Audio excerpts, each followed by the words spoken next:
আসসালামু আলাইকুম। খুব সকালেই চলে আসলাম আমার বাগানে।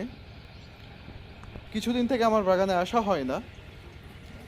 তো আমার বাগান যে দেখাশোনা করে সে আমাকে জানালো যে আমার বাগানে কিছু কিছু আম গাছে এক জটিল ভাইরাস আক্রমণ হয়েছে। এই জন্যে আসলে দেখতে আসলাম কি ভাইরাস আসলে। তো আম গাছ থাকলেই বিভিন্ন রকম পোকামাকড় ভাইরাস আক্রমণ করবেই, এগুলো স্বাভাবিক ব্যাপার।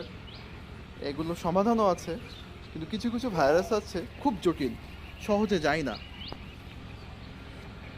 তো তেমনই একটা ভাইরাস হচ্ছে মেল ফর্মেশন বা গুচ্ছ রোগ বলে বা অঙ্গ বিকৃতি রোগ বলে। এটা আম গাছের হয়, ছোট চারা গাছে বেশি হয়। তো আমার বাগানেও হয়েছে। এই দেখুন,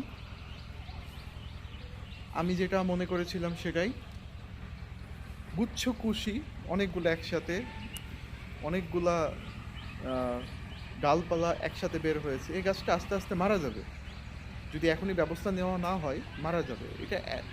এটা মানে একবারেই যে ব্যবস্থা নিয়ে ঠিক হবে এটা এমনও না, এটা অনেকগুলো ব্যবস্থা নিতে হবে। এই দেখেন কতগুলো অঙ্গ, মানে অতিরিক্ত, মানে কুশি যাকে বলে, ডালপালা কুশি গুচ্ছ, এটাকে বলে মেল মেল ফরমেশন।